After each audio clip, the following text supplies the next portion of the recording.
자, 오늘 우리에게 주시는 하나님의 말씀 사도행전 1장 8절, 우리 너무나도 잘 아는 말씀인데 사도행전 1장 8절 우리 화면에도 있어요. 한 절 말씀이니까 우리 힘있게 우리 믿음으로 선포하면서 같이 읽겠습니다. 시작. 오직 성령이 너희에게 임하시면 너희가 권능을 받고 예루살렘과 온 유대와 사마리아와 땅끝까지 이르러 내 증인이 되리라 하시니라.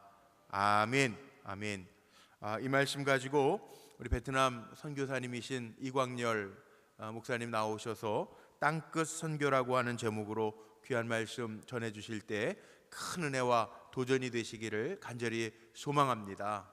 우리 나오실 때 힘있게 한번 박수로 좀 환영해 주시죠. 네, 할렐루야.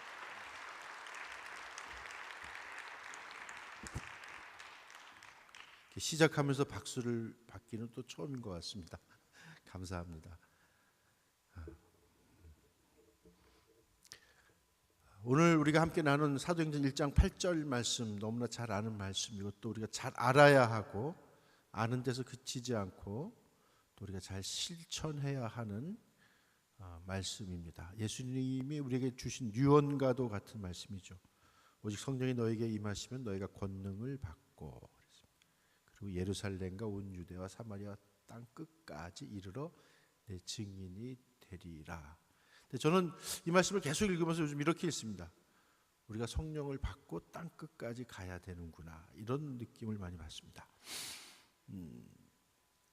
저는 오늘 이 말씀 중에서 땅 끝이라고 하는 이 의미에 대해서 좀 우리가 집중적으로 생각을 해보려고 합니다. 그래서 오늘 말씀의 제목도 땅끝 선교인데요.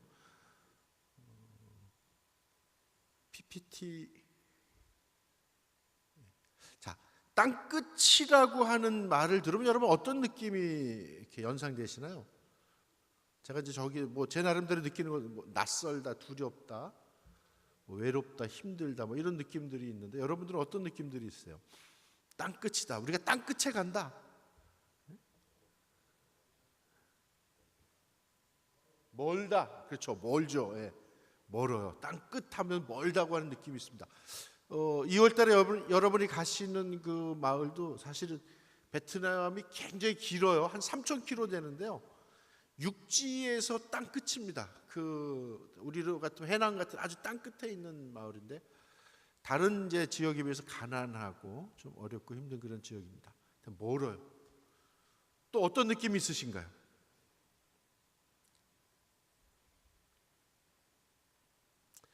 또 제가 했던 그런 얘기도 멀고 좀 뭔가 가면 힘든 땅이고, 그래서 사실 가고 싶지 않고 가기 두렵고 가면 살기 좀 힘들고 그럴 것 같은 느낌들이 있습니다. 자, 예수님이 오늘 우리들에게 땅 끝까지 가서 복음을 전할 때 그 땅 끝의 의미는 또 어떤 의미일까? 저는 아직 복음이 전해지지 않은 땅, 아직 복음을 듣지 못한 사람들이 살고 있는 땅 또는 나라, 아니면 또 사람일 수도 있다, 그런 생각을 했습니다. 땅끝은 제가 지금 선교하고 있는 베트남 땅이 될 수도 있고 또 바로 여러분의 이 옆집일 수도 있습니다. 아직 내 옆집에 사는 그 사람이 또는 나하고 매일 한 이불을 덮고 있는 내 남편이 아직 예수를 모른다면,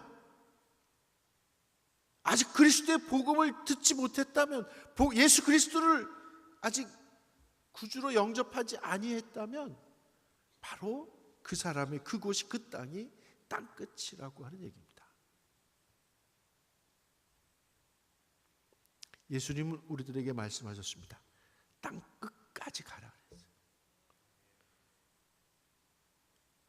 자, 로마서 15장 20절 말씀에서 사도 바울은 자기의 사역을 이렇게 얘기합니다. 나는 그리스도의 이름을 들어보지 못한 땅에 다니며 복음을 전하는 일에 힘썼습니다. 그렇게 얘기합니다. 여러분, 사도 바울이 복음을 전했던 그 행적을 이렇게 떠올려 보시면요, 계속 땅끝으로 가는 겁니다. 그렇죠? 소아시아 지역 사도 바울은 거기를 땅끝이라고 생각을 했는데 하나님은 아니다 그러고 2차 선교 여행 때는 결국 그리스 땅으로 넘어가게 하십니다. 빌립보에 갔다가 거기가 땅끝인가 그랬더니 아니에요. 또 결국은 어디까지요? 고린도까지 갑니다. 고린도가 땅끝인가 그랬더니 하나님은 또 어디로 보내요?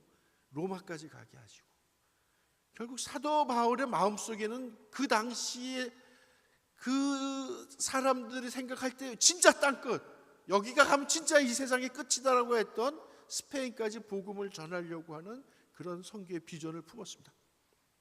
사도 바울의 그 복음을 전했던 그 행적들을 이렇게 돌이켜 보면 계속 땅끝으로 가는 겁니다. 아직 복음을 듣지 못한 사람들이 있는 그곳, 아직 예수 그리스도를 모르는 사람들이 있는 그 땅을 향해서 끊임없이 가는 겁니다. 사랑하는 여러분, 저는 하나님의 뜻이 있어서 저를 이렇게 베트남으로 보냈지만 선교라고 하는 의미를 우리가 멀리 외국으로 가는 것만이 아니고 가야 되는 필요성도 있지만 일단 내 가까운 데서부터 땅끝을 찾아가는 것이 오늘 우리들에게 하나님께서 주신 귀한 사명이 아닐까 하는 생각을 해봅니다. 사랑하는 여러분, 땅끝으로 갑시다. 땅끝으로 가야 합니다. 땅끝으로 가라고 주님께서 우리들에게 명령을 하십니다. 저는 이제 사실 선교사로 나간 지 6년 됐는데요. 목회 25년 하다가 늙음하게 할아버지 돼가지고 이제 선교사로 나갔습니다. 지금도 저희 며느리가 셋째 아기 낳으려고 지금 병원에 가서 조금 전에 문자 왔는데 5분간 진통이 온다 그러더라고요. 5분마다 진통이. 빨리 가봐야 될 것 같아. 이제 예배 끝나고 병원. 할아버지 돼가지고 머리 희끗희끗해서 이거 다 염색한 거거든요. 그리고 이제 갔는데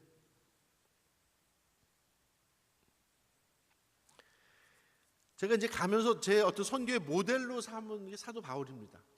바울에 관련된 그 책, 우리나라에 나와 있는 책이라는 책은 다 사서 읽어보면 그 바울의 행적, 그 성경의 말씀에서 서신서나 사도행전을 계속 읽어보면서 바울을 이렇게 유심히 이렇게 봤습니다. 어떻게 선교를 해야 될까? 내가 어떻게 해야 하나님 기뻐하실까? 근데 바울을 보면서 한 가지 이해 안 됐던 부분이 있습니다. 그게 뭐냐면 하나님이 부르셨는데, 하나님이 부르셔서 하나님이 세우셨는데, 그래서 하나님의 부르심에 순종해서 이방 땅에 가서 복음을 전하고 어쨌든 그 사명을 감당하려고 애쓰고 노력하는데 왜 바울은 그렇게 어려움을 당해야 했을까? 왜 그렇게 많은 고난과 환난을 당했을까? 왜 하나님은 사도 바울에게 그렇게 많이 힘든 일들을 겪어야만 하도록, 이게 베트남 땅에 사니까 한국말이 잘 안 된다. 제가 지금 한국이 나온 지 한 일주일도 안 돼가지고 한국어가 잘 안 돼요. 하여튼 왜 사도 바울은 선한 일을 하는 건데, 하나님의 일을 하는 건데, 거룩한 일을 하는데, 복음을 전하는 건데 하여튼 계속 고난을 당합니다. 어렵고 힘든 일을 당해요. 차라리 나쁜 짓 하다가 고난을 당하면, 악행을 저지르다가 고난을 당하면 이건 벌을 받는구나 이렇게 생각하면 되잖아요. 저 자식은 벌을 저런 일 당하는 게 싸야 뭐 이렇게 생각을 하겠지만, 바울은 거룩한 일, 선한 일, 복음 전하는 일, 아름다운 일을 하는데 계속 고난을 당합니다. 왜 그랬어요? 도대체 왜, 이거 어떻게 이해해야 되는 겁니까? 고린도후서 11장 24절 이하에 보면 사도 바울이 당했던 그 고난들을 이렇게 자기가 고백을 하는데 그런 얘기들입니다. 하여튼 41, 이렇게 39대의 그 매를 몇 번을 맞죠? 5번을 맞았다. 매 맞고 채찍으로 맞고 돌로 맞고. 혹시 여러분들 복음 전하다가 전도하다가 이렇게 맞아본 적 있으신가요? 또 배를 타고 가다가 이렇게 땅끝으로 가는 거예요. 땅끝으로, 이 땅이 끝나면 또 배를 타고 또 다른 땅끝으로 갔습니다. 배를 타고 가다가 파도를 만나서 바다를 떠다니고 죽을 뻔하고, 그 가는 길에 강도를 만나고, 또 같은 동족한테 어떤 위험한 일을 당하고, 이방 사람들한테 위험한 일을 당하고, 또 거짓된 형제를 만나서 또 위험에 처하기도 하고, 뭐 강물에 빠져 죽을 뻔도 하고, 뭐 도시에서 어떤 위험을 당했는지 모르겠는데 도시의 위험, 뭐 광야의 위험, 바다의 위험, 이런 환경의 위험들을 당합니다. 사람들로부터도 어떤 환난을 당하고 상처를 받고, 또 어떤 환경에 의해서도 상처를 받고 환난을 받습니다. 많은 수고를 하고 고역에 시달리고, 뭐 잠도 못 자고 목마르고 굶고 추위에 떨고 헐벗고 그랬다고 얘기를 합니다. 사도 바울은 왜 이런 고난을 당했을까? 왜? 땅 끝에 갔기 때문이 아닌가? 땅 끝이었기 때문에, 주님께서 복음을 전하라고 한 그 땅이 땅 끝이기 때문에, 땅 끝이라고 하는 그곳이 항상 우리들을 이렇게 위험에 빠뜨리고, 우리를 힘들게 하고, 우리를 어렵게 하고, 바로 그곳까지 가라고, 그 땅에 가서 아직 복음을 듣지 못한 사람들, 예수 그리스도를 모르는 사람들에게 복음을 전하라고 주님은 오늘 우리들에게 말씀하고 계십니다. 제가 6년 전에 베트남에 갔는데요, 요즘 이제 많이 올 들어서 이렇게 많이 땅끝이라고 하는 말이, 이제 성경을 읽다가 사도행전 1장 8절 읽다가 땅끝이 있다고 보면서 계속 생각해 보면서 이제 내가 사는 곳이 땅끝이구나, 내가 지금 땅끝에 있구나, 이런 생각을 이제 자주 합니다. 처음에 가서 한 2달 만에 8kg 빠지더라고요.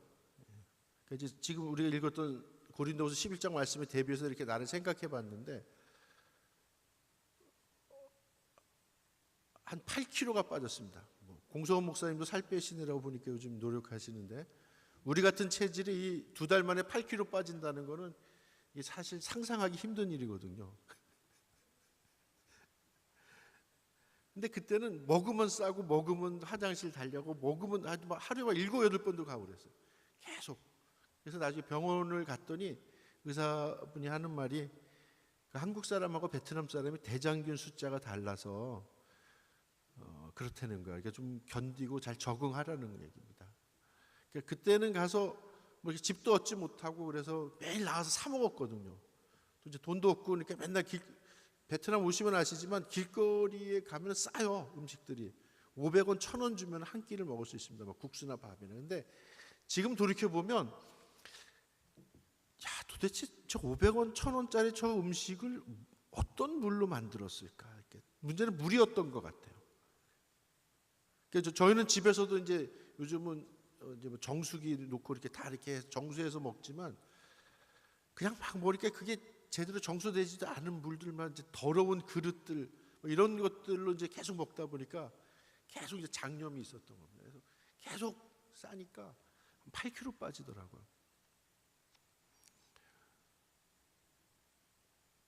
하여튼 가서 뭐 강도의 위험도 당해본 것 같고,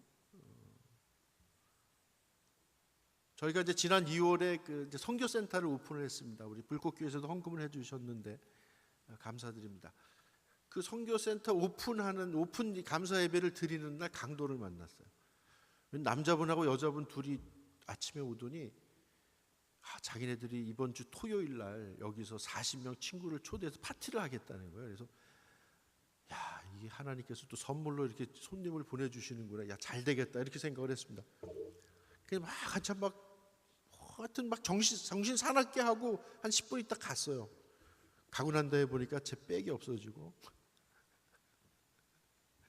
저희 집사람 새로 산 삼성 갤럭시 7 엑지인가, 난생 처음 좋은 거 한번 샀는데 그거 없어지고, 그날따라 뭐 행사한다고 제 가방에 돈이 좀 있었는데, 하여튼 이제까지 한 번도, 베트남이 이제 그 날치기가 참 많습니다. 그런데 한 번도 당하지 않았는데, 하필이면 그날 선교센터 오픈하는 날 아주 크게 당했습니다. 막 집사람은 그냥 막 대성통곡을 하면서 울고, 나 한국으로 돌아갈 거야 막 이러고 뭐 강도의 위험도 당하고, 뭐 하여튼 이게 땅 끝에서 산다는 거는 이런 것 같습니다. 괜히 불안합니다. 뭘 이렇게 날 딱 힘들게 하는 게 없는데도 늘 불안해요. 늘 두려움이 있습니다. 그러니까 예를 들면 길을 걸어갈 때도 항상 뭔가 이렇게 두려움 같은 게 있습니다. 누군가 와서 나를 이렇게 팍 치고 뭐 강도가 이렇게 내 물건을 뺏어갈 것 같은. 저 이제 오토바이를 타고 다니는데 오토바이를 타고 가면 특히 좀 늦은 시간 같은데 이렇게 가다 보면 누군가 날 쫓아와서 이렇게 나를 쓰러뜨리고 오토바이를 뺏어서 갈 것 같은 이런 느낌들이 계속 나를 쫓아다닙니다. 근데 한국에 오면 그런 거 없어요. 한국에 오면 어디를 가든지 뭐 그런 두려움들이 없습니다. 불안함이 없습니다. 근데 왠지 불안합니다. 알 수 없는 그런 불안함들이 늘 쫓아요. 그게 이제 어떤 먼 나라, 땅끝이라고 하는 나라에서 살아내야 하는 어떤 운명인 것 같습니다. 근데 제가 그런 얘기를 우리 감리교 선교사님들 모였을 때 메시지를 전하면서 한번 얘기했더니 다들 공감하더라고요. 그렇다고. 그래서 이 선교사들은 한국 들어오는 게요, 사실 힐링하는 시간인 것 같아요. 한국 와 있으면 그런 두려움들 뭐 이런 것들이 다 사라지고 편안한 시간을 보내다 가는 건데, 그래서 선교사 오래되신 분들 보면 어디가 아프든지 아픕니다. 뭐 몸이 아프든지 정신이 아프든지 마음이 아프든지 오랫동안 땅 끝에서 복음 전했던 선교사님들을 보니까 어딘가 아프더라고요. 다. 그럴 수밖에 없는 것 같아요.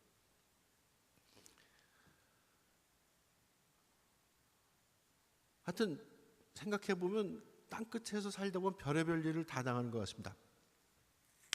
한 번은 처음에 가서 이제 힘든 일 중에 하나는 집을 얻는 겁니다.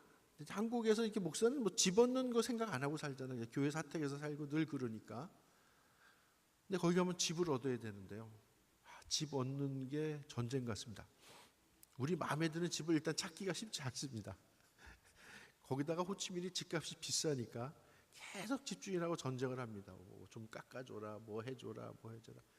냉장고 가면 냉장고가 요만해가지고, 근데 그 나라 사람들은 고만한 냉장고로 잘 쓰는 것 같아요. 근데 우리는 이렇게 식문화가 다르니까 뭐 김치도 넣어놔야 되고 뭐 이렇게 뭐 우리는 냉장고에 보관해야 될 음식들이 많잖아요. 밑반찬도 있고 있는데 항상 가면 냉장고가 작아.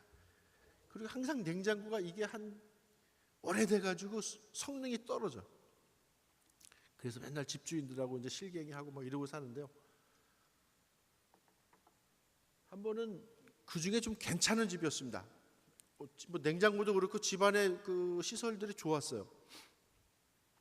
근데 집 주인이 안 좋더라고요. 집은 좋은데 사람이 안 좋았어요. 여자가 좀 젊은 여자분인데 아주 좀 지독해, 악독해. 그래갖고 결국은 이제 여기서 더 못 살겠다. 그리고 나가자. 그리고 집을 옮겼습니다. 근데 보통 이제 저희가 월세로 사는데 2달치를 이제 데파짓을 합니다. 그러면 이사하는 날 그 2달치 데파짓 한 거를 돌려줘야 돼요. 아니면 우리가 2달 이사하겠다 그러면 2달 동안 돈을 안 내. 그래서 이 집 그러니까 우리 나가자. 그리고 이사하겠다 그러고 돈을 안 줬더니 쫓아와서 맨날 달래는 겁니다. 걱정하지 말래. 자기 나갈 때 돈 주겠다는 거예요. 그래서 이제 우리 2달 있다 나갈 건데 뭐 그거 받으려고 그러냐. 어차피 정리하고 나갈 건데 우리 그냥 깨끗하게 하자 했더니 자기가 걱정하지 말고 주겠다는 거예요. 그래서 줬어요. 근데 이사하는 날 안 나타나는 거예요. 이 여자가. 그리고 자기 동생인가 하는 사람이 갑자기 오더니 자기 언니 지금 태국 가 있대요. 그러면서 뭐 보름 뒤에나 돌아온다 그러더라고. 그래서 야 돈을 줘야 나가지 그랬더니 걱정하지 말라는 거예요. 그래서 알았다. 그러면 우린 키를 못 준다. 집 자물쇠와 키를 못 준다. 돈 받으면 주겠다. 그리고 이제 저희가 같은 아파트로 이사를 했는데요. 그걸 잠그고 내려갔어요. 근데 그 다음날 뭐 물건을 하나 놓고 온 게 생각이 나서 올라갔더니 자물쇠를 바꿨더라고요. 그걸 뜯어가지고. 상상할 수 없는 일이. 결국 한 달쯤 지나서 받았습니다. 하여튼 계속 뭐가 있어서 못 오고 어쩌고저쩌고 하여튼 실갱이 하고 한 달 뒤에 받았어요.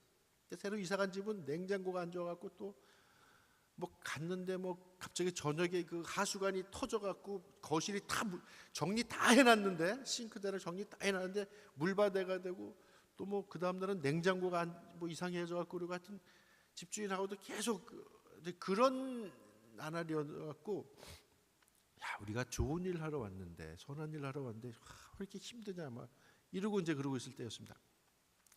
집사람이 하루는 아침에 일어나는데 여보 우리 오늘 바람 쐬러 온천이나 갔다 올까 그러더라고요. 그래서 차 타고 한 2시간 가면 온천이라는 데가 있다는 얘기는 들었는데 한 번도 못 가봤습니다. 그래? 그럴까? 그리고 둘이서 이제 오토바이를 타고 거기를 간 거예요. 근데 웬걸 2시간이 아니라 가는데 한 3시간 반 4시간 걸리더라고요. 그래서 어떻게 그 초행길을 찾아서 거기까지 가가지고 밥 먹고 이제 잠깐 물에 들어갔다가 우리 나 졸려니까 잠깐만 여기 이제 누웠다 갑시다. 그리고 이렇게 누워 있는데 파리 한 마리가 왱왱거리고 돌아다니는 겁니다. 그래서 툭 쳤어요. 그랬더니 다시 왱하고 오더니 이 파리가 내 귀 속으로 쏙 들어간 거예요. 그래서 집사람한테 여보 파리가 들어갔어 그랬더니 장난하지 말라고. 장난이 아니야 와서 봐봐 그랬더니 아니 보니까 이제 파리가 보이는 거예요. 그러니까 이제 우리가 뭐 벌레가 들어가면 이렇게 불빛을 비추라 그러잖아요. 불빛을 비추는데 안 나와요. 이게 왜냐하면 파리가 이따만한 똥파리였습니다. 그러니까 이게 얘가 백을 못 하잖아요. 파리가 백을 못 하잖아요. 백 후진을 못. 비행기하고 그렇게 날아다니는 것들은 백을 못 해요. 이게 비행기도 백을 못 하잖아요, 그죠? 후진을 못 하는 겁니다. 그러면 이렇게 돌려서 나와야 되는데 이 몸집이 크니까 못 돌리는 거예요. 그래갖고 이제 그 온천 직원한테 가서 야 이렇게 됐는데 이거 어떻게 하냐 그랬더니 걱정하지 말라. 베트남 사람들은 와서 보시면 되게 낙천적입니다. 그 사람들이 제일 잘 쓰는 말이 콤싸워요. 콤싸운데 이게 뭐냐면 괜찮아 그런 얘기입니다. 돈 뭐 괜찮아 걱정하지 마 괜찮아 그러는 겁니다. 그리고 보면 되게 성서적인 것 같아요. 성경도 그렇잖아요. 하나님은 이렇게 괜찮아 걱정하지 마 그러는 거잖아요.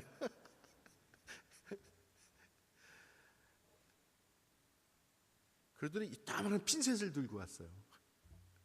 그리고 이제 잘 안 보이니까 자기 조그만 핸드폰 그 라이트를 켜갖고 이렇게 비추고 그걸 이제 꺼내겠다는 거야. 근데 이따만한 핀셋이 들어가니까 어때요? 아프잖아요. 그리고 이놈은 건드리니까 계속 앞으로만 가는 거예요. 뒤로 후진을 못하고 점점 더 들어가는 거예요. 그래서 안 되겠다고 그러더니 병원을 가자고. 그래서 우리 뭐 차 가지고 왔냐 해서 우리 오토바이는 있다 그랬더니 안 된다고 그러더니 가서 그럼 내가 차를 가지고 오겠다고. 그러더니 가서 이제 온천 차를 갖고 왔는데 그 차가 뭐냐면 29인승 버스였어요. 그거를 탁 몰고 나타나는 거야. 기사하고 둘이서 타래. 그래서 29인승 버스를 타고 이제 병원을 갔습니다. 병원을 갔더니 이게 시골 뭐 병원서 의원도 아니고 정말 허름한 데인데 그때 시간이 한 5시쯤 돼가지고 이미 베트남은 4시면은 다 이제 끝나요. 공무원들이나 모든 직장 이런 특히 공무원들은 다 끝나는데 거기도 보건소 같은 거 이렇게 4시면 끝나더라고. 의사는 퇴근했고 간호사 같지 않은 간호사 아가씨 한 분이 이렇게 우리를 기다리고 있다가 이제 하는데 병원이라고 뭐 좀 별다를 줄 알았더니 똑같아요. 똑같이 핀셋 하나 들고 거기도 이렇게 뭐 이렇게 이거 뭐죠? 그 라이트도 없어요. 그냥 똑같이 핸드폰 하나 들고 와가지고 불 비치고 하는데 안 되잖아요. 해보더니 자기 못 하겠다는 거야. 큰 병원 가라고 그러더라고요. 그래서 다시 또 버스를 탔습니다. 이제 또 버스 타고 이제 더 큰 병원으로 가는데 가다가 기사 양반이 자기한테 좋은 생각이 있다는 거예요. 그래서 뭐냐 그랬더니 여기 미용실을 가재. 이발소를 가자는 거예요. 베트남은 이발소나 미용실을 가면요. 베트남 사람이 귀 파는 걸 좋아하더라고요. 그래서 귀를 파줘요. 근데 거의 수술하는 수준입니다. 이게. 그 베트남 오시면 원하시면 제가 한번 경험시켜 드릴게요. 딱 먼저 이런 그 뭐죠? 이런 돋보기인가 뭐라 그러죠? 그 무슨 안경이죠? 크게 뭐 이런 거 하나 딱 쓰고 그다음에 큰 라이트 하나 딱 틀어놓고 그다음에 귀 파는 그 도구가 한 10가지 정도 됩니다. 이렇게 탁 들고 와갖고 정성껏 한 30분 귀를 파주고 그러는데요. 여기는 좀 달라요. 벌써 이렇게 눈에다 딱 끼고 근데 이 친구가 하는 말이 안 보인대요. 이러고 보는데 안 보인다는 거예요. 자기 못하겠대요. 안 보여서 할 수가 없다는 거예요. 이미 이제 자꾸 핀셋으로 자꾸 건드리니까 얘가 더 깊이 가다가 얘도 땅 끝까지 간 거예요. 내 귀 속에서 더 이상 갈 수 없는 데까지 간 것 같으니까 얘도 미치니까 계속 안에서 윙윙거리죠. 막. 그래서 이제 결국 이제 다시 이제 버스를 타고 병원으로 갔습니다. 이제 종합병원이 들어가니까 뭔가 좀 안심이 되는데 갔더니 응급실에 누워놓고 계속 식염수를 여기다 붓더라고요. 근데 10분이 지나고 20분이 지나도 의사가 안 와요. 30분이 지나고 40분이 지나도 안 와요. 거의 1시간 돼갖고 의사가 왔는데 이 양반이 반바지에다 쓰레빠 끌고서 딸내미 둘을 데리고 이제 온 거예요. 그러니까 이제 퇴근했다가 급하게 연락 받고 이제 뭐 밥 먹고 이제 다 할 거 다 하고 이제 애들 데리고 온 것 같더라. 그러더니 이제 날 데리고 자기 진료실을 데려왔습니다. 이렇게 쭉 보더라고요. 보더니 저쪽에서 뭐 구석에서 기계를 하나 가지고 와요. 그걸 갖다가 내 귀에다 탁 대더니 확 빨아들이는 거예요. 이렇게 청소기 같은 그 뭐 기계가 있더라고요. 그래서 쭉 빨아들이니까 뽕 하고 나오더라고요. 이게 간단하더라고요. 그러니까 뽕 하고 나오더라고요. 보니까 진짜 이만한 놈이 들어가 있었습니다. 하여튼 귓속에 파리가 들어간 시간이 한 4시쯤 됐는데 그때가 한 8시쯤 됐어요. 한 4시간 정도를 계속 막 빙빙 돌면서 다녔는데 이게 뭐 한국이라고 하면은 뭐 금방 가서 뭐 이렇게 해결이 됐을 거예요. 그죠? 한 뭐 30분이면 뭐 가까운 데 있는 병원 가서 했으면 금방 해결이 됐을 텐데 이 4시간 동안 다니면서 별의별 생각이 다 드는 거예요. 그 사람이 지칠 대로 지쳤습니다. 근데 이제 딱 해결이 되고 났는데 그 다음에 이제 또 어떤 생각이 드냐면 참 사람이 간사하더라고. 야, 근데 병원비를 얼마나 달라 그럴까? 이제 이런 생각이 들어요. 계속 이제 그때 말씀드렸지만 집 때문에 막 집주인들하고 실갱이하면서 되게 정신적으로 스트레스를 받다 보니까 베트남 사람에 대한 어떤 불신, 베트남 사람들에 대한 어떤 경계심 이런 것들이 컸습니다. 의사가 이제 자기 그 책상에 앉아서 막 뭐 쓰더라고요. 그래서 야, 저 계산서 쓰는 것 같은데 도대체 얼마나 달라 그럴까? 이게 걱정이 되는 거예요. 의사가 이제 날 부르더니 종이를 건네주면서 이거 약인데 가서 약국 가서 꼭 이 약을 사서 드세요 그러더라고. 이게 염증이 생길 수 있다. 그러니까 이걸 꼭 먹어라. 그래서 돈은 얼마입니까? 병원비는 얼마입니까? 제가 물었더니 필요 없다고 그냥 가라고 그러더라고요. 그래서 무슨 소리냐고 제가 계산을 하겠다 그랬더니 아니다 괜찮다. 고생하셨는데 그냥 가라고. 그리고 뒤도 안 돌아보고 나가는 거예요. 그래 이제 그래서 무료 진료를 받고 다시 버스를 타고 온천으로 돌아와서 오니까 뭐 이제 아무도 없었습니다. 다 퇴근한지 우리 때문에 그 운전기사하고 직원 한 사람하고 두 분이 굉장히 고생을 했잖아요. 그래서 식사라도 하라고 이제 돈 수고비를 드렸더니 안 받는다 그러더라고요. 이제 거기서는 우리가 이제 끝까지 우겨서 이제 수고비를 드리고 그리고 왔습니다. 이제 돌아오는 길에 제 아내가 얘기를 하는데 제가 이제 병원에 가서 응급실에 누워 있을 때 시선한테 막 속이 타는 거죠. 그때 이제 자기가 하나님 앞에 회개하는 기도를 했다고 얘기를 하더라고. 그러면서 하나님, 제가 복음을 전하러 왔는데 너무 사람들을 미워했다. 너무 사람들에 대한 어떤 원망이 컸습니다. 하나님 용서해 주세요.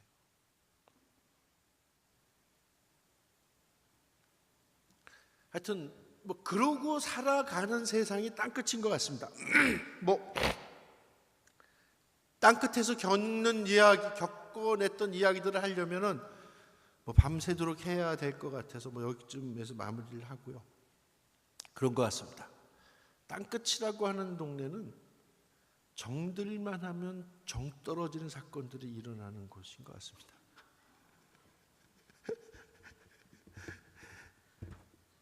제가 만나는 베트남에서 사는 이제 한국 분들한테 이제 얘기를 하면 다 공감을 하더라고요. 정들만 하면 꼭 정 떨어지는 어떤 사건들이 일어나는데요. 근데 이제 그런 사건들을 통해서 우리는 하나님의 은총을 경험을 합니다. 자, 사도 바울이 복음을 전하면서 그토록 많은 환난을 당하는 이게 미스테리인데요. 믿음의 눈으로 보지 않으면 이해할 수 없는 겁니다. 근데 더 큰 미스테리가 있습니다. 더 놀라운 신비함이 있는데, 그럼에도 불구하고 그렇게 고난을 당하고 환난을 매도 맞고 옥에 갇히고 굶주리고 강도 만나고 이렇게 수많은 환난과 고초를 당하면서도 사도 바울은 복음 전하는 일을 멈추지 않았다고 하는 겁니다. 오히려 계속 더 땅끝으로 갔습니다. 땅끝에 가서 고난을 당하는데 또 새로운 땅끝을 찾아갑니다. 그 악한 사람들을 찾아가는 겁니다. 가면은 핍박하고 감옥에 가두고 죽이려고 하고 이런 사람들을 또 찾아가고 또 찾아갔습니다. 바울은 그렇게 많은 환난을 당하면서 그는 우울한 그러한 모습으로 복음을 전하지 않습니다. 늘 기쁘고 감사하고 감격에 넘치고 늘 그 속에서는 그 어떤 뜨거운 열정들이, 한 영혼을 구원하고자 하는 뜨거운 열정들이 이렇게 끌어올랐습니다. 어떻게 그럴 수 있을까?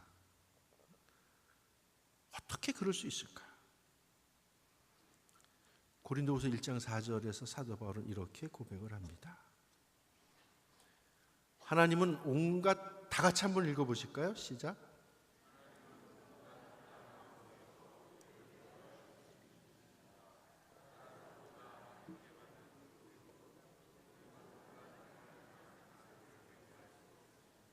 아멘. 저는 굉장히 이 말씀을 좋아하는데요. 어느 날 베트남에서 이 말씀을 읽다가 울었습니다. 온갖 환난 가운데서 우리를 위로하여 주신다. 그 하나님의 위로가 있기 때문에, 하나님의 위로를 경험하였기 때문에 사도 바울은 그렇게 환난을 당하면서도 계속 복음을 전했던 겁니다. 기쁨으로, 감사함으로, 뜨거움으로.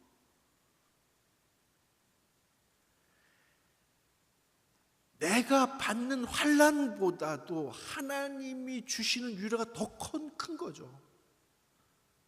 하나님의 위로가 나를 덮을 때 내가 겪었던 그 환난들은 그냥 눈 녹듯이 다 사라지는 겁니다.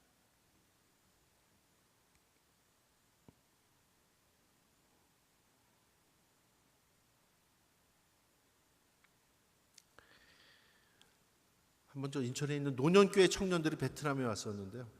지난 1월에 우리 불꽃교회 청년들도 왔었는데, 그 청년들이 이제 한 주간 있다가 돌아가는데 마지막 날 밤에 모여서 이렇게 피드백을 하고 있었습니다. 근데 그 친구들이 이렇게 보니까 이게 다 이제 덩어리가 반바지 입고 다니잖아. 반바지 입고 다니다 보니까 어떻게 다 탔어요. 일단은 새카매졌어요. 올 때는 백옥같이 하얀 피부들이 돌아가는 날은 다 까무잡잡해졌더라고요. 근데 까매진 것만이 아니라 다 또 목에 뜯겼어요. 목에 뜯기고 또 어디에 긁히고, 또 어떤 친구는 그 오토바이 마우라에 이렇게 뒤어가지고 그 상처 입고, 그 모습을 이렇게 물끄러미 바라보니까 되게 미안하더라. 그래서 되게 미안한 마음이 든다. 내가 너희들을 너무 고생시킨 것 같다. 미안하다. 이런 얘기를 했습니다. 그 친구들이 했더니 한 친구가 이렇게 얘기를 합니다. 목사님, 아니에요. 기쁨이 상처를 덮었어요. 그런 얘기를 하더라고요. 기쁨이 상처를 덮었어요. 근데 그 말이 굉장히 신선하게 다가왔습니다. 사도 바울이 그렇게 자기 목숨을 십자가에 던지면서까지 복음을 전하였던 것은 그 온갖 환난 가운데서도 나를 위로하시는 그 하나님의 위로를 경험했기 때문에. 여러분들도 그런 위로를 경험하시죠? 네? 여러분들도 그러한 하나님의 은총을 경험하면서 사시죠? 그런 위로와 은총이 여러분들의 삶에 충만하시기를 주님의 이름으로 축복합니다. 한 가지 더 중요한 게 있는데 뭐냐면, 사도 바울은 이렇게 또 고백을 합니다. 우리가 하나님께 받는 그 위로로 우리도 온갖 환난을 당하는 사람들을 위로할 수 있습니다. 환난을 당해본 사람이 정말 환난 당한 사람을 위로할 수 있습니다. 제가 오늘 제 아내에 그런 얘기를 했습니다. 이제 우리 며느리가 셋째를 낳는 거거든요. 오늘 이제 2번 낳아봤고 3번째 낳는 거니까 이제 좀 수월하겠네. 제가 그랬어요. 3번째니까 좀 편안하겠네 그랬더니 모르는 소리 하지 말라고. 3번이건 4번이건 우리 장모님도 계셨는데 그런 소리 하지 말라고. 3번이건 4번이건 다 똑같이 힘들고 어렵다는 게. 그러니까 저는 애를 안 낳아봤으니까 모르는 거예요, 그거를. 애를 안 낳아봤기 때문에 애 낳는 엄마들의 그 아픔, 여자들의 아픔을 저는 모릅니다. 결국 우리가 복음을 전하는 사람들, 우리가 복음을 전해야 하는 사람들은 사실 온갖 환난 가운데 살아가는 사람들입니다. 우리가 찾아가야 하는 사람들, 가서 그리스도의 사랑을 전해야 하는 사람들은 그런 아픔과 상처를 안고 가는 사람들인데, 어쩌면 하나님께서 사도 바울이 우리들에게, 전도자들에게 환난을 경험하게 하시는 이유는 그 환난을 통해서 정말 상처받고 살아가는 영혼들을 위로하여 주고 그 영혼들을 일으켜 세우도록 하기 위해서 우리를 환난 가운데로 인도하시는 게 아닌가 하는 생각을 해봅니다. 사랑하는 여러분,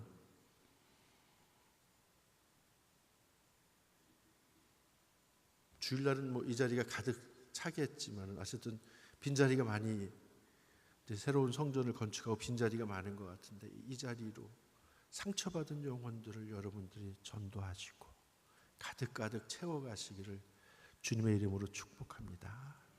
땅끝까지 복음 전하시는 여러분들이 되시기를, 정말 그 땅끝에서 힘들게 살아가는 그 영혼들을 주님 앞으로 인도하시는 우리 불꽃교회가 되시기를 주님의 이름으로 축복합니다.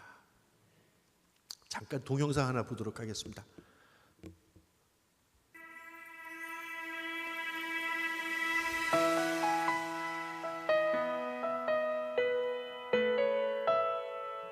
잘 보시면 공성호 목사님 나올지도 모를 것 같은데.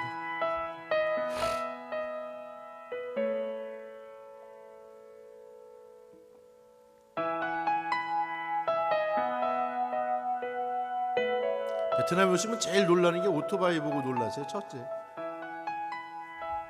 그 사파라고 하는 곳 북쪽에 있는, 여기는 님빈이라고 하는 땅이고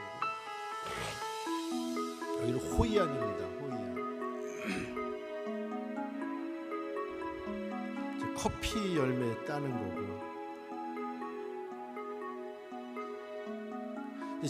올해 2월에 이제 선교 공간, 선교센터로 이제 카페를 오픈했습니다. 그래서 매주일 우리가 예배를 드리고 있고, 한국어, 영어 교실도 하고요, 기타 교실도 하고 있고, 찬양 연습도 하고, 매달 이제 동행 콘서트를 합니다. 저희가 그래서 찬양 간증 집회, 토크 콘서트 형식으로 찬양 간증 집회를 하고 있습니다.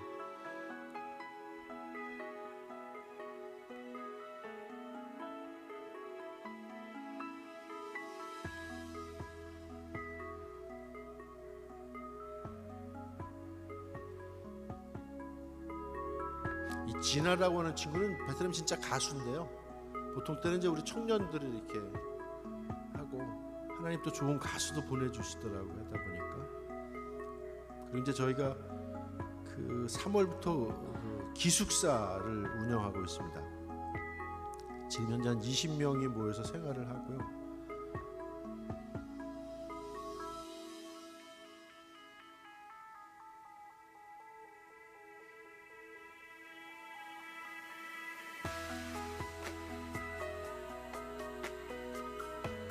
2014년부터 한국과 베트남 청년들 연합순회를 했는데요. 2015년도에 우리 공성원 목사님 오셔서 청년들에게 좋은 말씀 전해주셨습니다. 저기 뒤에 공 목사님 보이시죠? 그죠?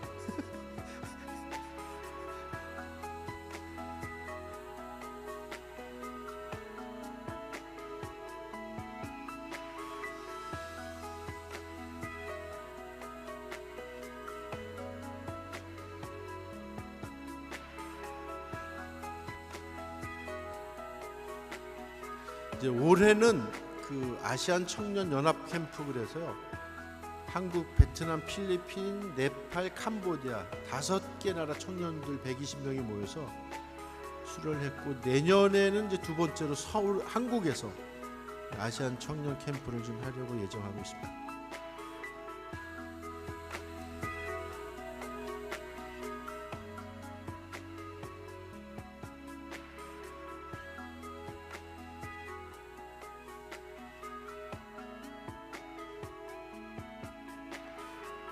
아주 여기가 우리가 의료봉사를 갈 짜빈교회인데요. 교회가 90몇 년 됐더라고요. 꽤 오래된 교회입니다.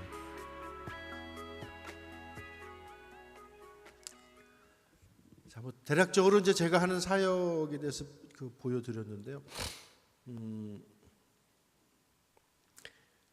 베트남에서 크리스찬은 1%입니다. 카톨릭까지 포함하면 이제 거의 한 10% 가까이 되긴 하는데, 개신교회만 하면 1%입니다. 소수 종교입니다. 근데 베트남뿐만이 아니고 뭐 캄보디아, 뭐 대부분의 아시아에 있는 국가들, 한국과 중국을 뺀 대부분의 아시아 국가들에서 크리스찬, 개신교는 1% 내외입니다. 그러니까 100명 중에 1명이 크리스찬입니다. 다시 이게 무슨 얘기냐면, 아시아에서 크리스찬은 마이너리티입니다. 소수자입니다. 중심부가 아니라 주변부입니다. 한국의 크리스찬들은 좀 이해하기 힘든 부분인데, 저도 이제 한 6년을 그들과 같이 살아보니까 좀 이해되는 부분인데요. 이 소수자들이 느끼는 그런 것들이 있습니다. 뭐냐면 좀 두렵고 외롭고, 그래서 이렇게 자기들끼리는 잘 결속이 되는데 스스로 외부와 담을 쌓습니다. 세상으로 나가는 걸 두려워합니다. 나가서 전도해야 되는데, 실제로 베트남 친구들하고 이렇게 얘기해보면 전도의 열정이 되게 뜨거워요. 주를 위해서 주님을 위해 헌신하고 싶다고 말로는 얘기를 하는데 실제로 세상에 나가는 걸 두려워합니다. 왜? 소수자이기 때문에. 그렇게 어려서부터 길들이 코드화되어 있습니다. 소수자들이 겪는 그런 문제들입니다. 여러분, 한 가지 질문을 던져볼게요. 지난 한 주간 동안, 이제 오늘 금요일이니까 한 주간 이제 사회에서 생활을 하셨잖아요. 생활하면서 만난 사람들 중에 예수 믿지 않는 사람들이 얼마나 되시나요? 어느 정도 보통 이렇게 한 주간 살아가면 어느 정도 만나시나요? 회사 다니는 분들은 회사에서 많이 만나시겠죠, 그죠?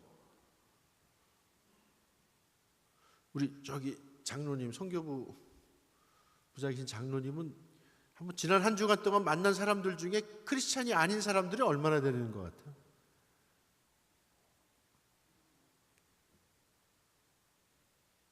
많이 만나셨어요? 우리 공 목사님은 저희 같은 목사들이 제일 세상 사람들과 접촉을 못합니다. 우리 다 크리스찬들만 만나요. 우리 교인들 상대로 하니까. 그러니까 사실은 목사들이 제일 전도를 못하는 거예요. 일단 뭐 만나야 전도를 하죠. 베트남 친구들에게 똑같은 질문을 해봤는데요. 대부분의 청년들이 한 명도 못 만났다는 얘기를 해요. 그러니까 크리스찬들끼리는 잘 만나고 잘 모여서 살아가는데, 그 밖에 99%의 사람들에 대해서 어떤 두려움 같은 게 있습니다. 그래서 땅끝을 향해서, 세상을 향해서 나가는 걸 두려워합니다. 주저합니다. 실제로 이제 베트남 같은 경우는 사회주의여서 종교의 자유를 허락하지만 이렇게 딱 제한을 줍니다. 야, 니네 여기서만 예배드려 이러는 거거든요. 그러니까 밖에 나가서 뭐 예배드리고 찬양하고 전도지 돌리고 이런 건 상상을 못 해요. 그 다 불법이고, 그러다가 뭐 이제 옛날엔 전도하다가 감옥에도 가고 막 그랬다 그러더라고요. 근데 요즘은 그렇게까지는 안 하는데, 그러다 보니까 딱 그 교회 안에 자기들끼리만 모여서 사는 이런 경향이 강합니다. 다시 얘기하면 세상 사람들을 만나서 복음을 전해야 되는데 복음을 전하는 것을 두려워하고 또 부끄러워하는 경향이 있더라는 겁니다.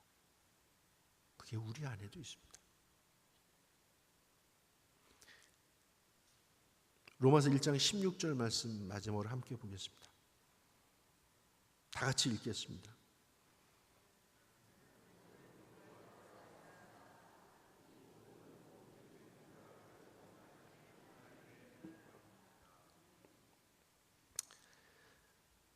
우리 모두의 고백이 되기를 주님의 이름으로 축복합니다. 나는 복음을 부끄러워하지 않습니다. 우리의 고백이 되어야 합니다. 여러분, 정말 세상 사람들을 만나서 땅 끝으로 가서 교회 밖으로 나가서 여러분의 삶의 현장에서 만나는 그 믿지 않는, 아직 하나님을 모르는 사람들을 만났을 때 여러분 당당하게 자랑스럽게 즐겁게 기쁘게 그리스도의 복음을 전하고 살아가시나요? 왠지 모르게 우리 안에 복음을 부끄러워하는 모습들이 있지 않나. 근데 이제 제가 베트남에 살면서 느낀 게 그런 부분입니다. 이 친구들이 그런 게 있어요. 복음을 부끄러워합니다. 소수자로 사니까. 그래서 계속 제가 청소년 한배 청년 연합 수련을 하면서 느낀 게 뭐냐면, 이 친구들이 그런 수련회를 통해서 제가 이제 늘 그 친구들 만나서 훈련을 시키고 선교 훈련도 시키고 또 한국도 데려와 보고 뭐 아주 훈련들을 시키는 건데, 그런 부끄러움을 깨주는 훈련을 시킵니다. 당당해져. 왜? 복음은 모든 믿는 사람을 구원하는 하나님의 능력이다. 우리를 구원하는 능력입니다. 복음에는 우리를 구원하는 능력이 있습니다. 죽은 사람을 살리는 능력이 있습니다. 아픈 사람을 낫게 하는 능력이 있습니다. 그 능력이 있는 복음을 전하는 건데 왜 우리가 복음 전하는 것을 부끄러워해야 되냐.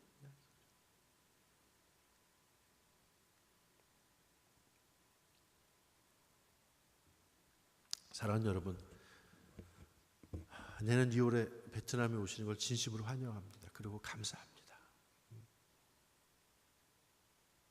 이를 통해서 아직 예수 그리스도를 모르는 사람들에게 복음이 전해지기도 하겠지만, 그리고 봉사하러 가는데 이제 저희 같이 사역하는 청년들 한 10명, 15명 같이 데리고 가려고 그러거든요. 가서 이제 자꾸 훈련시키는 겁니다. 가서 복음을 당당하게 전하라. 부끄러워하지 마라. 6년 동안 쭉 지내면서 이렇게 참 감사한 일은, 그런 친구들, 청년들이 하나 둘씩 늘어나서 지금 한 10명 정도 이렇게 같이 일하는 친구들이 있는데요. 그게 이제 재산인 것 같습니다. 저는 이 친구들 늘 얘기합니다.